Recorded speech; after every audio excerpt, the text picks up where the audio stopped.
So, I watched the new Mourinho documentary on Netflix this week, and if you haven't seen it yet, I would highly recommend it. And whether you like the guy or not, you can't deny that in his early years at Porto through to his second spell at Chelsea, the man was an absolute phenomenon. Now, there's many reasons why Mourinho had success in the early part of his career, but the greatest factor in all of his victories was that when he went into a club, he made sure that the players were a tight-knit group, a family, a group that would fight for each other, die for each other and fight for that emblem on their shirt. So this week when I saw this video on social media, it made me a very, very happy man. It's basically Pedro Porro returning to training for the first time since his World Cup victory with Spain. And I want you to focus very specifically on the interaction between Pedro and Roberto De Zerbi at the very end of the clip. Let's take a look.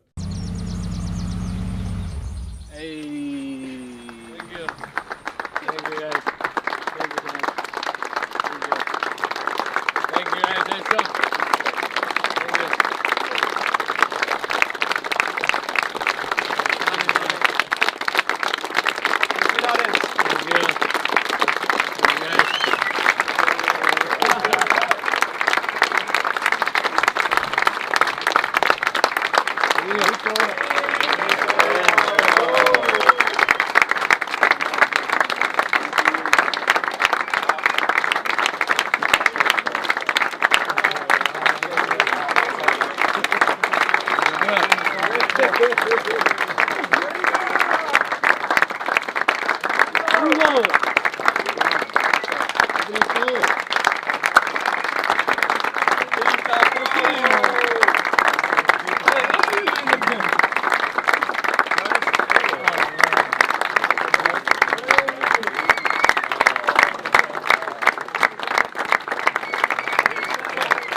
It's special when you see every people here after the World Cup. The most important is this connection, family.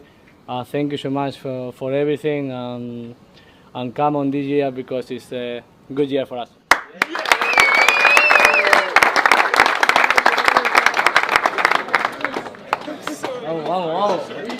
Now, there's two main reasons why this clip made me very happy. And not only because it's a beautiful moment for Pedro Porro, a player that I've really come to admire over the last couple of seasons. He gives it his absolute all, especially last season, but also for what it represents for the group. Everything that Roberto De Zerbi does, every single action seems to be geared towards creating a family atmosphere within the club, where every player is pulling in the same direction and giving everything they've got to return this club to where he believes it should be. And that's right at the top of English football. Now, I want to show you another clip now, and this was Xavi Simons' first day at training last year when he was signed by Thomas Frank. And I want you to see if you notice what I noticed when I first saw this clip a few months ago.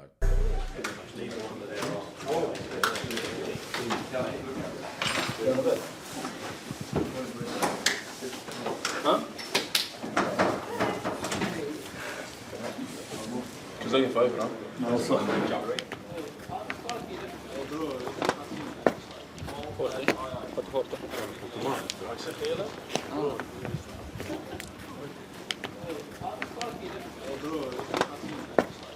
Forte? Fatto forte?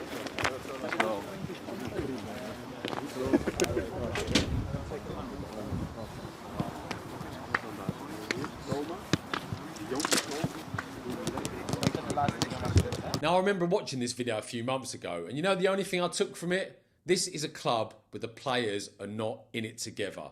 There's no noise, there's no banter, there's no interaction as they walk out onto the training pitch together. And going back to Mourinho, the starting point at every successful club he went to was always the same.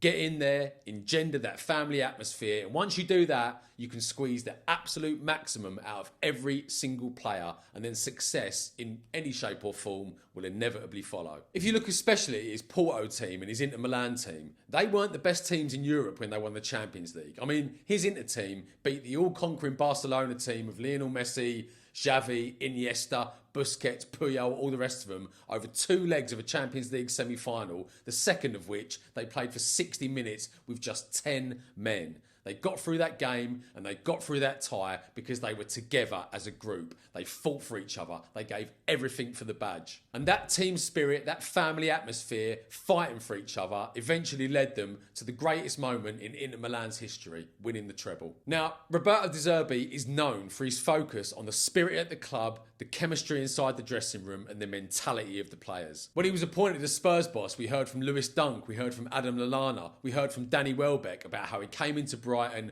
brought the players together, engendered that family atmosphere, and then he used it to get the very, very maximum out of those players. We heard from one of our own, Pierre-Emile Højbjerg, who played for De Zerbi at Marseille, and he said as soon as he went into the club, spirit, family atmosphere, mentality, and again he used it to get the maximum out of his players. We've all heard the story about the dressing room bust-up between Adrien Rabiot, the club's marquee player at the time, one of the leading midfielders in Europe, and his teammate Jonathan Rowe. As soon as that happened, they had a physical altercation in the dressing room. De Zerbi cut them loose out the squad. They never played for the club again. They were out the door in a second. From what I can see, De Zerbi prioritises team harmony and team chemistry over absolutely everything. And for me, that can only be a good thing. I made a video about a week or so ago questioning why we were selling our players for what I saw as being below market value. But the more time I've had to think about it, I think it possibly could be this.